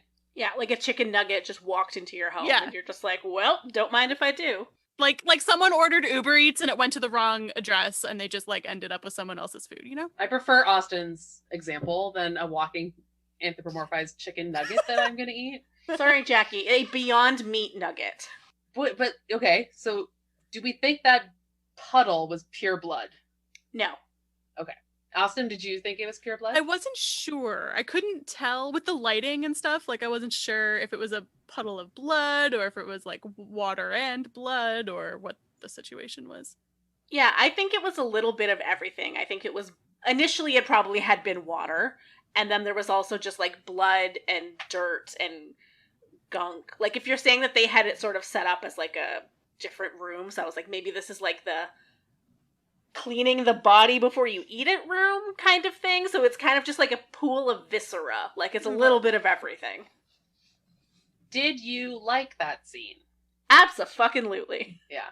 No, it doesn't make any sense. First of all, this puddle is like the deepest puddle of all time, where a human being can fall completely into it and somehow be submerged for like 30 seconds without causing a ripple. And then she slowly predator styles her head out of the water. That was creepy. I will give it credit So for that. good. That shot was creepy. I was just I'm like, no, I don't care how cool you are. No one breaks the surface of water like that. You're just not just like, peering. You're like, holy shit, I'm in blood water. I need oxygen. Also, the like crawler was also in the water with her. She was hunting her. Okay, so again, this is another thing that I didn't notice, but picked up on research after the fact. Okay. Because she was being like stalked then, or attacked by this crawler that was clearly more clearly feminine, right? She had like hair and boobs and stuff, right? But like, so apparently she's assuming that Sarah killed her mate, and so that like makes her attack. See, this is what I mean, is like apparently there's this whole system of like societal developments in this thing, and I don't know. I didn't notice it. I was like nodding along, and I'm like, yeah, because like Sarah went with the one into the pool of blood, and that one is dead, and now the other one is looking. Yeah, you know, I like, got you all killed that. my man, I'm gonna kill you. I don't know if I necessarily got that, but I think she knew like the other cave person is gone, something happened, where is the thing that just attacked it? I didn't necessarily pick up that it was clearly we are a couple, that is my baby daddy. No, but what I like about that blood scene, I think it's more just like, I don't want to say like metaphorical, I don't want to get too pretentious, but it's sort of, for me, it's like the transformation where like Sarah kind of goes in, and then when she comes out, she is that more animalistic kind of person. Like, she's sort of completely regressed and now it's just like primordial. Like she's part animal now after being dunked in the cave of blood, and that's when she comes out and she knows what to do and how to do it. Like she's just let those animal instincts take over, and I just think it's fucking cool. Yeah. Yeah, Sarah goes ham into like violence. She does a lot of eye work. The fact that she was doing it, I was like, disgusting but awesome. She's incapacitating or hurting. Obviously they're blind, so you're not really like doing much damage to his hunting abilities, but still. Also, okay, explain to me the crawlers, please. I got really kind of confused and a little bit irritated because I wish they was more clear about like what the danger was and how they can get away. You know? But yeah. I mean, I guess that the problem is like, how would they know that? Yeah, but they don't need to know, but I would like to know as the viewer. Fair. But I do like, I think for me, part of what I like is sort of that chaos. Like they don't know where they are, where they're coming from, how they're hunting, what they're going to do. You know what I mean? Like, and there's no real way of knowing. Like they can't be like, oh, I stumbled on a textbook explaining these creatures, you know? Like, even in the scene where they're kind of looking at one of the dead bodies, Juno's like, I want to know what it is and I want to know how to fight it, which is a total Jackie move, by the way. And then she's like, Sam, tell me. Sam's a med student. Like, she doesn't fucking know anything about this. So she's just like, I don't know. I think they're blind. They want to kill me. I'm gonna go. Yeah, this isn't an understood species that you'd be like, it's clearly a dog, so they want to bite you. Like, it's a monster. Yeah, it is something that humans have not come in contact with and lived to tell the tale. What did you guys think about the night vision camera? I'm glad they didn't overuse it. They used it enough that it was like effective for me, and like it was a good, like, I don't want to say trick. Trick's not the right word, but like it was a good effect, I guess, a couple of times, but it could have gone into like found footagey territory, and I'm glad it didn't. Yeah, because I was a little bit like, why is Sarah lighting a fire torch if she has the night vision camera? Like, just use that to sneak your way through this cave. Like, it's a way better tool. But I guess she's primal murder feral Sarah, so she's fire good. Yeah. She's like, goodbye technology. I have gone back to my roots. I am now a cave person as well. I do like the dead look on Sarah's face, though, when she's feral Sarah. Like, she's very scary. Mm-hmm. So, personally, I think one of the coolest / awful death scenes is Sam, where she's like hanging with her throat cut, just bleeding out. Oh, yeah, it is awful. It's a little bit weird because I'm like, why is she doing this? They don't want her to be crossing the cavern, right? Like Becca and Juno are trying to get her to come back. So I was like, was there another way? Like she didn't look about dropping down into the pool or whatever. They said she didn't have enough rope to make the climb across. So Sam kind of was just like, I'm going for it. There's crawlers back there. Like, I'm going to cross. And they were like, you're not going to make it across. Like, you have to come back. And then a crawler was right there and found her. And just... I do respect that moment of Sam where she's like, takes out a knife. And she, even though she gets like a death wound, she still kills the crawler, right? Or severely wounds it. Like she's still... Yeah. I think the worst death is Becca. Becca got done dirty. Becca was a totally blameless character and she had the worst death of everybody. I can't even remember what her death was now. She got dragged away and eaten alive from her guts. Oh, yeah. This is where I was starting to get a little checked out, where I was just like, okay, I don't know who's who anymore. I don't know what is where. I can't place them in a location, and I'm just kind of, it's just too much at this point. Yeah, it is a lot, but it is intense, and I'm fully on board. But yeah, you get those back-to-back, like, really brutal deaths. Yeah, and I think, like, you're right that Becca does have it the worst, because not only does she get dragged away and eaten alive, it's seconds after seeing her baby sister get her throat cut and hanging and bleeding in front of her. You know what I mean? She was already like, this is the worst moment of my life. And then a monster was like, just you wait. Hold my beer. Yeah. Whew. And I don't know why, but like I had a real soft spot for Becca the entire time because all she wants to do is protect her little sister. And like she never makes a mistake or does anything to endanger everyone. She's like a quiet, steady presence. She just gets ripped apart. Yeah. And I do appreciate Becca too, that she's like I said at the beginning, she's the responsible one. She's the one who's like, I've looked at the maps, we have the books, I booked the flight plan in case we go missing, people will look for us. And Juno's like, oopsies. I guess this takes us to the ultimate showdown. Yes, Juno and Sarah meet up once again. And, cave person Sarah, who is now covered in blood, weapon in hand, crazy stare, is just like, hi, Juno, where are the others? And Juno's like, they're dead. Yeah. She's like, where's Beth, Juno? She doesn't actually lie. She's just like, she's gone. Or something like that. And I'm like, not incorrect. Also, we didn't even talk about Sarah mercy killing Juno. Or not Juno, Beth. Oh, yeah. When she finds Beth again and gets the necklace, Beth is like, can you just put me out of my misery? It's kind of what I wanted Juno to do before she pieced out. And then Sarah, I think that's the first, part of Sarah snapping. Yeah. Is that she has to grab a rock and bash in her best friend's head. Ugh.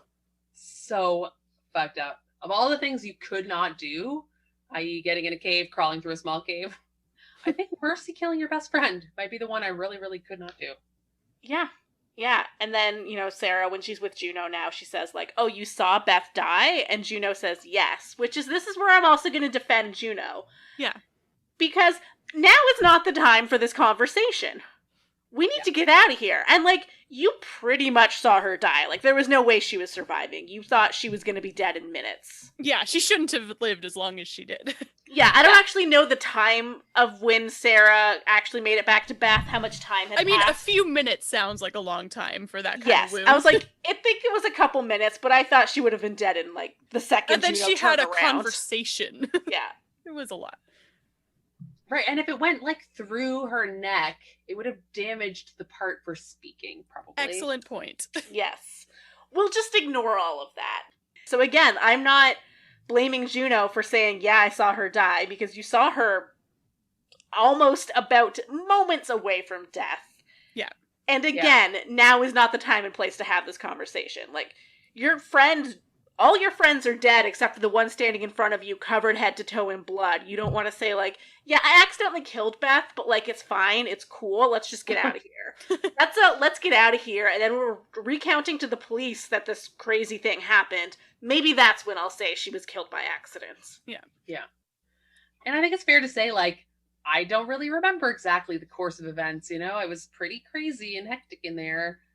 Yeah, and I think, Juno really does believe that Beth died, as soon as she turned around. There's no way that she can think that Beth lived long enough to have this conversation. Yeah, the whole, Juno and Beth thing, I don't fault Juno for at all, honestly. I don't either, and I don't think necessarily the movie thinks you're supposed to, but I think Sarah, with the information that she has, now thinks that Juno is lying to her. That's true. I guess she thinks that Juno, actively killed Beth. Because it wasn't Beth was she thought I was a crawler and accidentally hit me in the neck. She was Juno did this, or whatever she said. Yeah, that's true. Yeah. And Sarah's asking kind of in okay, Juno, this is your chance. And Juno, she thinks Juno's actively lying to her. So that's kind of when she decides, okay, Beth was right. I can't trust you. We're going to work together for the next 3 minutes while we kill some crawlers, but I'm not letting you come out of this cave with me. I do enjoy their, final fight against the crawlers, because they're both, in the beginning of the movie, that you said Beth was the English teacher, right? Yeah. Because she says, I'm an English teacher. I'm not fucking Tomb Raider. Yep. And then at the end, they both are standing there very Tomb Raider-esque. They both have weapons in both hands, and they're greased up and sweated down, and they're in tank tops. And I'm this is very Tomb Raider. Yeah. They do a lot of these weird call to other movies. I don't know if they're intentional or not sometimes, but there seems to be a lot of them. But they're just so ballsy in that moment. And you gotta love it. You gotta love also showing women as unapologetically gonna kick ass and save the day. Yeah. No caveats, just now it's time to fight, and I have no hesitation to fight. Really, all of the women in the movie were strong. There weren't any that were the weak link in sense of couldn't fight. If I was there, I would be the weak link because I would just be in the fetal position immediately. Yeah. They were all competent. Yeah. And they all put up good fights. I think they all got some blows in. Yeah, they don't freeze. They fight. I appreciate that. In the end, there's something well, maybe not. sorry, there's like 4 or 5 or 6 or something against the 2 of them, right? Like it's a pretty big, significant group of crawlers they have to get to get through. And then, then the big dramatic ending happens. You think the crawler fight is the big moment, but then when they get through the crawlers, it's the bigger moment. Someone else talk about it. Yeah, so Sarah kind of reveals that she has the necklace to Juno. Juno then momentarily realizes both that Sarah must have talked to Beth somehow, and Sarah knows about the affair. So it's kind of like the 1-2 punch of like I have fucked her over. She has a big oh shit face. Yeah. Yep. And then Sarah just takes Juno out in the leg and turns away so that the crawlers can get on Juno, who is now incapacitated and can't fight back. Yeah. So awful. Savage. Cold. But I mean, so's fucking someone's husband. It's not the same. I'm sorry. No dude is worth this. Are you kidding? Also, she doesn't even... Oh, it's so fucked up. She doesn't incapacitate her completely, right? Like Juno can still hobble, so she can almost a little bit fight. The one thing I did like was that she does have like one scream and then it's done. So I'm like, at least maybe Juno got a quicker death than someone like Becca, which is a mercy in its own way. But like, there's no redeeming Sarah now. Like Sarah's a shit and she's a shit person and she should die. Disagree. Like, you can't kill someone. You can't murder somuch because they slept with your husband. That's not why she murdered her, though. Like, it's Juno's fault that they're here. Like, Juno killed all of them, as far as I'm concerned. So for one bad decision with good intentions, she should be murdered. She shouldn't be murdered. No one deserved to die in this situation. I don't know. She reaped what she sowed. I think this isn't the first time we've had something like this, where Austin has been very, like, cut and dry about something, and we were like, okay, don't fuck with her. No, like, it was in Night of the Living Dead. Ed Harris. Oh, I thought it was The Rock, because I was like, Ed Harris is not that bad a guy, and Austin's like, he's the worst. No, I didn't say he was the worst. I said he's not a good guy. But okay. But no, it was Night of the Living Dead. Right, I remember that. But no, I don't think, obviously Sarah shouldn't have left her to die. Like, I'm not saying anyone in this movie deserved to die. I just don't have, in the context of the horror movie, of it being a horror movie, I don't really have that much sympathy for Juno. I don't know. Like, obviously she didn't know there were cave monsters, and she thought that this would be a fairly safe activity. Thrilling and adventurous, but not deadly, obviously. But you tell someone. I think we all agree that it was a bad decision of Juno to bring them there. I guess I just see it more as self-defense at that point. And like you said, Sarah's in total, like, primal, animalistic mode. That it's self-defense, like this is her only way to possibly escape. Okay, but it's not self-defense like against Juno. It's like, I'm gonna throw this person as a distraction. I guess more like self-preservation. Self-preservation, and that this is her only hope, is if all the creatures are distracted by Juno. I feel like I do need to specify she doesn't deserve to die for cheating on, or for sleeping with Sarah's husband. Yeah, and I think you were right when you said too, like, it's not just about the affair. Like, if it had just been the affair, I think Sarah would have still been... She's clearly not in a good place at this point. I think she still would have been a little vicious. Because, like, your world has crumbled around you how many times now? So I get that. But I think it's also the combination of, like, Beth, the affair, getting them in this situation, Juno not being who you thought she was, feeling like she's not trustworthy. Like, I think if Juno had answered differently about the Beth question, which again, I don't blame Juno for answering how she did, but I think then maybe Sarah would have been like, okay, we can get out together. Yeah, I think that's it. I think she was working with the information that she had, where it was like, if I don't do this to her, she's going to do it to me. Exactly, yeah. Interesting. Because you guys seem to be both, like, thinking about what Sarah's perspective is, but I was putting myself in Juno's shoes, where I'm like, I worked so hard to try and save everyone. I tried to make this better. I'm trying to reach out to Sarah. I'm trying to make things as good as they can be, and I get hobbled and left for dead. Like, if I can very easily, not except for sleeping with a married man, but like the rest of it, I could see myself getting into this situation or something similar from stupid behavior and bad decision making. I do stupid stuff all the time. So I put myself in Juno's shoes more than Sarah's, and I was like, Frig, she's just trying to make this better, and this is what you give her? Like, rude. Yeah, that's like I said before, where like I think Juno makes bad decisions, but then she feels guilty about them and tries to do something to fix it, and it I just guess. doesn't really seem to work out for her. So like after the cave people attack, she is trying to save everyone and get them together, and she's like, I'm going back for Sarah, like I don't want to leave anyone, you know? So like she does feel a sense of guilt, like I am the one that got them into the situation, the least I can do is try to get us all out of it. But it, like all of her choices, it blows up in her face. I'm sorry, Juno, you've not done the right thing. Right? She Yet might have made again. it. She might have made it if she just said "fuck all you guys" and Yeah, took care of herself. because she had the skills. She probably could have, but she really wanted to save her friends and couldn't. She could have, the moment they dropped down into the cave, she could have been like, okay, so guys, let's be real here. Like, this isn't what I said we were going to do. Here's the situation. Do you guys want to keep going? Like, this could be really cool. And then that way, like, everyone's on the same page. You know, they could have made an informed decision. And then it's kind of like, okay, there's less blame on her at this point. Okay, so before they drop down, you mean? Yeah, or even like just after, like, because I'm Because assuming they. I think she said there's no way out but down after they drop in the hole. Well, then I assumed that they had a way to get out. So never mind. But no, seriously, at that point you can still say, no, I'm going to stay here when there's a cell reception and get someone to help me, maybe. For sure, yeah. You know. She definitely, she had some choices. They were the wrong choices. I do kind of wonder, like, when did Juno plan on telling them? Was it once they made it out the other side? Was she going to be like, surprise, we are the first people in history who have done this cave. We did it. It's amazing. Let's call the cave map people and name it after us? But they're not even recording their route or their path or anything. Yeah. So it's not like they could recreate it or name the route. So it's all for nothing. Also, how is this an undiscovered cave? It's this giant gaping hole in the forest. It's the hugest cave entrance you've ever seen. I think it's not necessarily an undiscovered cave because the cave people have eaten people before who have made it down there. But I do think it is supposed to be like kind of really hard to get to. Because the girls, when they're first traveling there, they're sort of like, Juno, are you lost? Like, where are we? This doesn't seem right. And she's like, oh, it's just another half-mile walk. So I think it is kind of remote.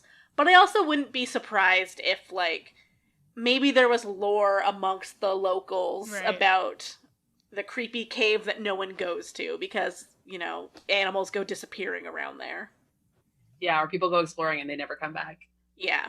Okay, so someone explain the very ending to me, please. Yes, I want to talk about this because there's actually two endings to the movie. There's the original UK ending, which I think is the one that we all watched. And then there is the US ending, which you guys watched. That's the one that is on Amazon, yeah. Okay, so they're actually fairly similar. So what happens in the UK ending, which I'll do first, is that after Sarah takes down Juno, she goes to leave, she kind of falls again, and then she essentially is dreaming. There's sort of a pile of bones that she climbs out of and gets out of the cave. She goes and finds their car. She starts to drive away, and there's kind of like a jump scare with dead Juno. And then that's the end of the US movie. Yeah, that's the end of the US version. The real ending is that then you cut back and Sarah is still in the cave. That whole thing, the whole escape had sort of been a dream, essentially, as she was knocked out when she fell. And she kind of comes to, and she sees the vision of her daughter again, holding the birthday cake. And then Sarah kind of just is sitting there, smiling at her daughter, and you see all the cave people around her ready to come in. So, yeah. Okay. Original ending is that Sarah never makes it out of the cave. The studio said that North American audiences couldn't handle something so depressing, so we needed the happy ending where she got out. So when I saw it in theaters, it was that it cut at the Juno jump scare. And then on the DVD, it's the original version, so that's what I watched, and it's what I prefer. I could see if other people prefer the happier ending where she escapes. Like, personally, I prefer the more nihilistic ending where it's not fully clear, where it's like Juno is left for dead, Sarah's left for dead. It's nothing good comes of this. Huh. I just didn't understand why it ended with a weird jump scare and a change in lighting. I'm like, I was supposed to believe that she's haunted by this or something? Like, what is this? What I was confused whenever I realized that there were the two endings, because I assumed that I had the original one, because there's the jump scare with Juno, and then there's a very quick shot of just Sarah's eyes, and the lighting does get darker. And so it's like she was back in the cave. So it's just a very, very quick. Weird. Yeah, it's very quick. You see Juno, and then it's just a very quick cut of just Sarah's eyes, like from the nose to the forehead, for like half a second. But like in that half a second, it's darker. It's more cave lighting than it is. So I still got the sense. I'm like, oh fuck, she's still stuck in the cave. So I feel like I still got that ambiguity. That's weird. I don't understand that. Like I said, I saw that version when it was in theaters. No, I'm totally with you, Austin. Okay. Behind her was gray too. Like it was very clear that she was back in the cave in that moment. I believe you. I'm just saying, like, I didn't remember that when I remember the original ending that I saw like 10 years ago or whatever. So I always remember it just ending on the jump scare, which, by the way, I hate. Like, I hate when movies end on a jump scare. It's so dumb. It's such a waste. So like, I prefer the real ending where she's back in the cave, but I'm just not sure why they would include that shot of her maybe back in the cave if they're gonna cut the ending where she is back in the cave. Like, it just seems like a weird choice all around. I mean, to me, it was like, oh, this is the ambiguity. I remember hearing that this movie had an ambiguous ending, so I was kind of waiting for it, but I couldn't remember what it was. Like, I thought that it was like, I don't know if we're supposed to think she got out of the cave or not, but I couldn't remember how they portrayed that. And so I still feel like I got the possible, like it still left it open to interpretation for me. I guess, but I feel like, I don't know. In my version of the ending, the one that I watched, like it's very clear she's still in the cave. So I don't like that. I like that better too. I don't like oh, hold on. You know when she's driving and the big truck is coming up behind her when she's parked? I thought she was going to get smoked by the semi, and I was like, that's going to be full circle. Yeah. She gets out of the cave just to get in a bad car accident and die, which I would have liked better. I didn't like this ending because either show her survive it clearly and don't have the jump scare, have her vomit out the window, and that be the end. I'd be fine with that. But the jump scare, I'm just like, what does that even mean? Like, what is happening? One or the other. No middle ground is what I want.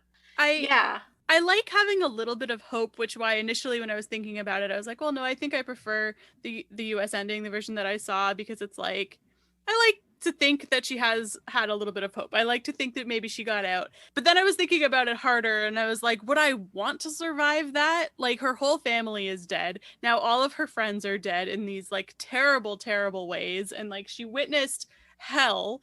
You killed one of them. Yeah. Would you want to survive? Yeah, and I think that's sort of like what you get more from the UK ending, where like she's sort of having the vision of herself getting out and then seeing the ghost of Juno, which is sort of like, this is what you'd have to live with, that you know, killed your friend in that whole fucked up situation.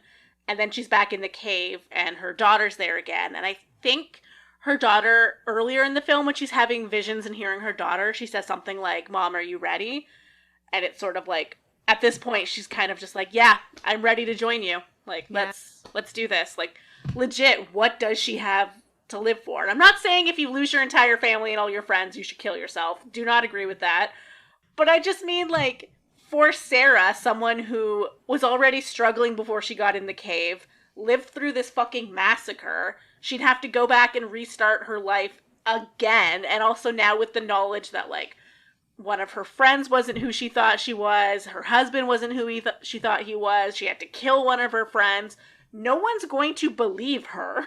Yeah. So in some ways, that ending, the extended ending, is kind of a happier ending in some ways. I guess. Like, I think it's dark, but that's what I like about it.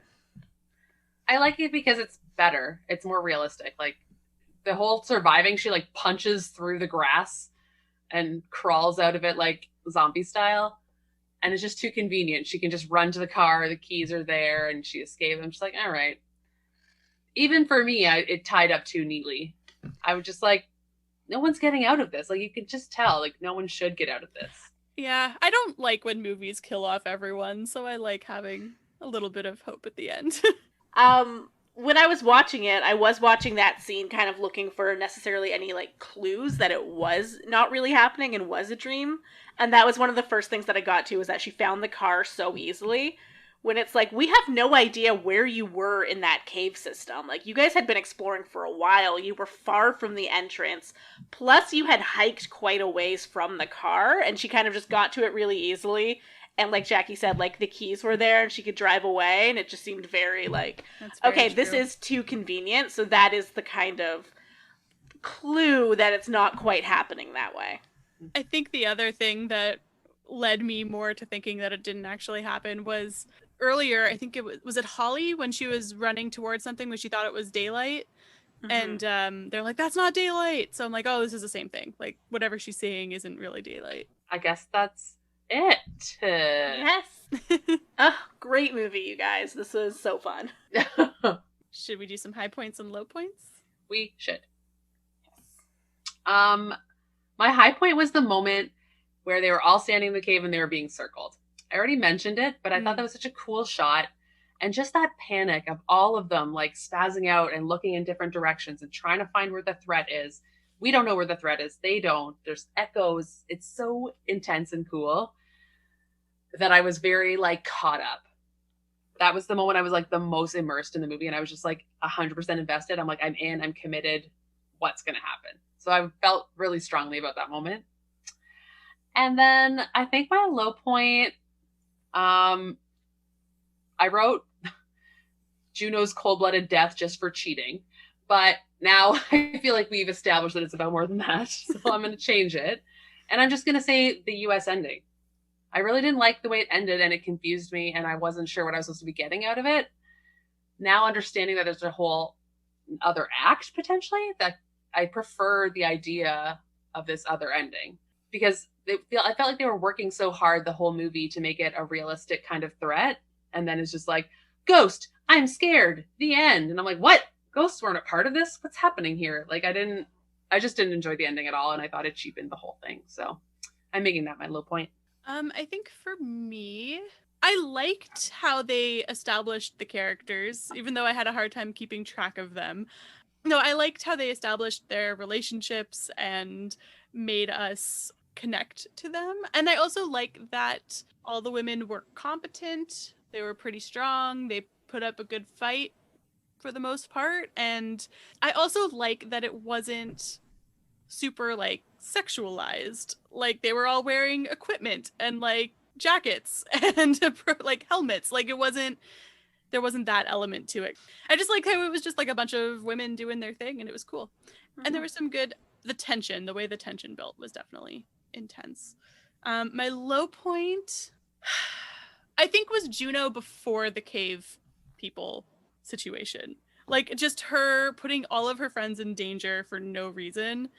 I just don't like when I just wanted to yell at her, right? Like just bad decision after bad decision that whether she meant to or not put all of her friends in danger and herself. And once the cave dwellers came in, then like she was strong and she like, I see what you guys are saying about like guilt affecting her and like going back to try to help her friends. Like, so it's fine. And she was a really strong character in that sense, but just the situation that brought us there. My low point in that just, if you didn't do this, you wouldn't be in this situation. Oh, God. All right. My high point. So this is going to be a weird one, and you guys can absolutely make fun of me. But, the scene where, like, Sarah is stuck in the tunnel, and she's trapped, she's having a panic attack, and it's so intense, and it's so, like, scary and hard, and then Beth goes back to help her, and Beth is sort of saying, like, what are you so afraid of? The worst thing that could happen to you has already happened to you. I say that to myself as motivation. Like, I have kept that in my head for, like, years of, like, you've already dealt with this shit and it's over, so you can crawl through. Like, you're fine. Totally. And then my low points. It's hard to pick one because I do think this movie is, like, absolutely perfect and I love it. However, what I will say, as we mentioned earlier, the fact that Beth does not immediately die is just a little questionable. Yeah. Yeah, agreed. Little questionable that she's just lying around still alive and can have a conversation. I would love it if you amended your low point to be like all the medical inaccuracies in this little situation. I feel you, Jackie, but I couldn't pick up on those other medical things because I'm not a doctor like you are. I'm not. So a I doctor. only caught the Beth not being dead when she should have clearly already died thing. I did not know the pushing a bone in is stupid. I just thought that was a terrible, scary thing that doctors maybe had to do sometimes. Do you have any quotes? I did have a couple, but I think we've gone over them all. I was going to say the one where it's like the worst things already happened to you. The coldness of Sam being like, as long as it doesn't come get me. We already went over that. Yeah, I think we covered a lot of the memorable ones. Mm-hmm. Oh, what is the shitty quote that Sarah's husband said that was on Juno's necklace? It's like, live every Love moment. every day. What? That's not even... She's like, oh, Paul used to say that. I'm like, that's fucking nothing. It isn't. It is nothing. It's not meaningful. It's like, why isn't it just live, laugh, love? Exactly. Like, it's so meaningless. I'm like, you couldn't have... Fucking Paul. You couldn't have come up with a better catchphrase to give his wife and mistress? Like, come Paul on. is the real villain Seriously. of this movie. Anyway, all that to say, I don't have any quotes. The rest is just scream, bleed, die. Okay. The budget was £3.5 million estimated. And then the box office was cumulative box office was $57.1 million. In terms of trivia, Jen, I'm sure you know all of this stuff, so I will not be surprising you, I'm sure. The appearance of the creatures was kept secret from the members of the cast, and they kept the casts separate. So like all the women were kept separate from all the actors that were playing the cave dwellers. And so the first time the cast saw the crawlers in the movie was the first time they saw it. So they filmed the scene, and so their reactions were, I don't think it's what's in the movie because I think they were like genuinely scared and they screamed. The quote that I have is that they screamed the building down and ran off the set and laughing. So but still, like, it was to get that reaction. They kept them separate. And then the director Neil Marshall also insisted that the people that were playing the crawlers were actors rather than stunt doubles or dancers, which was a choice that probably would have been made with another director. So because he wanted them to feel like there was more to them than just a monster, like that they had some sort of character traits, or even though they only appear for like a few seconds, like I don't think I'd be able to identify any traits of a particular cave dweller. Like it was more developed than necessarily what we saw. 21 separate cave sets were built for the film. None of this takes place in any kind of real cave. They built everything. And one thing that's, I guess, kind of interesting is that the production on this movie was fast-tracked because the same year there was an American movie coming out called The Cave, which I think had a pretty similar premise. So for The Descent, they like fast-tracked everything so that they could release it before. Every actress in the group is from a different country. Huh. So here's how Neil Marshall described the crawlers. He said that they were something that could get the women something human, but not quite. He said that like there were mothers and children in the colony. He described it as, it's a colony, and I thought that was far more believable than making them the classic monsters. If they had all been male, it would have made no sense, so I wanted to create a more realistic context for them. I wanted to have this very feral, very primal species living underground, but I wanted to make them human. I didn't want to make them aliens because humans are the scariest things. So prior to the release of the sequel, there were some fan theories, and one of them was that the crawlers may have all been a figment of Sarah's imagination and that she actually killed all of her friends as she gradually went insane. And that's kind of what I was getting at before when there were like sort of hints to her hallucinating or having some delusions. And the director acknowledged it as a possibility, and said that he actually removed a shot of a silhouetted creature. So I guess originally during Sarah's hospital hallucination, there was a shot of a crawler silhouetted somewhere, and so that was originally in the movie. He cut that because he didn't want to be too obviously suggesting that the crawlers weren't real. So I don't know. Can I just say that if the crawlers weren't real and Sarah went crazy and killed everyone, I would hate this movie. Oh, and it takes a little over 58 minutes before any of the characters die. Wow, yeah, that's a long time. That's all I got. Okay, so this movie came out in 2005. In the UK, it was released in North America in 2006. But I still went with 2005. I'm considering this a 2005 film, even though that's not when it was released in our part of the world. So, top movies that year, Harry Potter and the Goblet of Fire was number 1. Star Wars Revenge of the Sith was number 2. Not super exciting. Tom Cruise War of the Worlds was a box office hit that year. Enjoyable movie. Do like. I saw that too. in theaters. Really I like. remember that. You saw that in theaters, but you didn't see The Descent in theaters? I'm actually shocked that I didn't, because this would have been right around the time that I was going to see every horror movie in theaters. Yeah, this is your era, mid-2000s. Yeah. But of course, like, you were too busy seeing the terrible ones. Yeah, I was you too busy couldn't make watching, it to like... a good one. This also, the Oscars this year was the big crash over Brokeback Mountain year, which, as I'm looking at this Wikipedia page, I'm realizing, yet again, how huge of an upset that was. Brokeback Mountain had won every other award. Yeah. Except the Oscar. Fuck. Yikes. Wow. Terrible year. But yeah, that was 2005 in a nutshell, I guess. Not our best year. Not our worst. Not our worst. I think Rent was a 2005 film. I think that's the only other one from this year we've done. What are we on now? Ratings? Ratings. Ratings. Do you want me to go first? Because it'll be quick and easy. Do it. 10 out of 10. 10 out of 10. 10 out of 10. 10 out of 10. Perfect movie. 10 out of 10. No problems with it at all. I will hate you forever. Anyway, you can go. Well, on that note. I think, for me, enjoyment, I liked it. It was a pretty... I have no major issues. Maybe I'll be like a 7. And then for quality, like a 9. It's really well made. I have nothing really to pick apart about it. It's really well made. I can see why people love it. It's not necessarily for me, but I enjoyed it. Like, I probably won't watch it again, but I'm glad I watched it. Okay. So... The fact that you guys are thinking so hard. Oh my god, I can't handle this. I was just going to say, I'm only doing this to mess with Jen. I hate you. The whole build-up, ooh, what do I think, is purely because Jen looks so nervous. I also like this movie. I gave it a 7 as well. I enjoyed mostly the cave stuff before the monsters happened. Like, I could see these being 2 separate movies. Yeah. I would enjoy the cave one more. I would still enjoy the monster one, but not as much as purely focusing on the survival situation, the no resources, the trapped somewhere remote, interpersonal dynamics. That could have been really cool. Horror movie with beasties, fine. So splitting them apart, I would have liked more about the caving, but together it was fine. It was good. I enjoyed it, and it definitely did what it wanted to. It scared me. I jumped a bunch through the very obvious jump scares. Every one of them got me. Like, in the beginning, they're in the cabin and Sarah looks out the window and a copper pipe busts in because she's actually having a dream.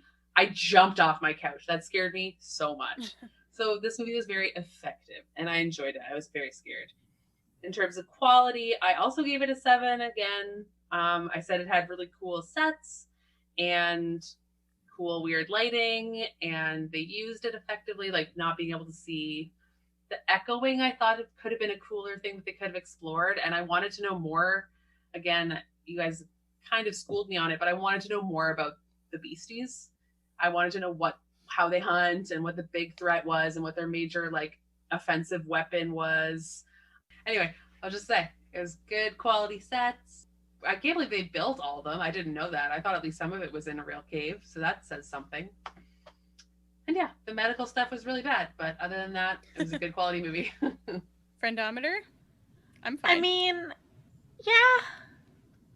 If you You guys, should be stoked. I mean, you guys liked it, but you didn't love it, and I don't quite understand who you are as people because of that. But like, we're fine. We're green. Wow, you really hesitated on that. Now, because you said that, we're not green. Because, like, I thought I was doing you a huge solid by being so kind to this movie. First of all, no.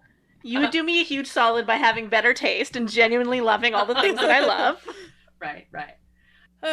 Well, what are we watching next week? It's Jackie's turn. We're watching Con Air! Yay! Yay! Oh, this is going to be terrible. So excited. I love this movie. We're already in red. good. Our friendometer's already red. I have not seen this since I was a child, but I loved it as a kid. It's been a good 10 years for me as well. Oh so, my like, God. I'm rubbing my hands together in Yeah. anticipation. This is going to be a great one, not for Austin. Sorry, Austin. Also, sorry, the world, because I remember it has issues. We'll Right. get into it. There's some serious, like, political correctness issues. Which I'm sure we'll discuss next week. We shall! Yay! Yay!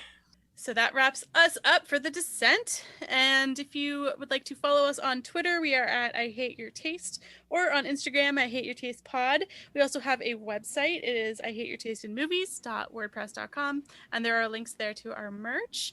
And if you'd like to support us, you can find us at buymeacoffee.com/IHateYourTaste, and that would be super appreciated.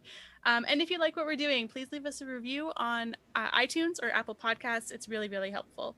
Thanks so much for listening. See you next week. Bye.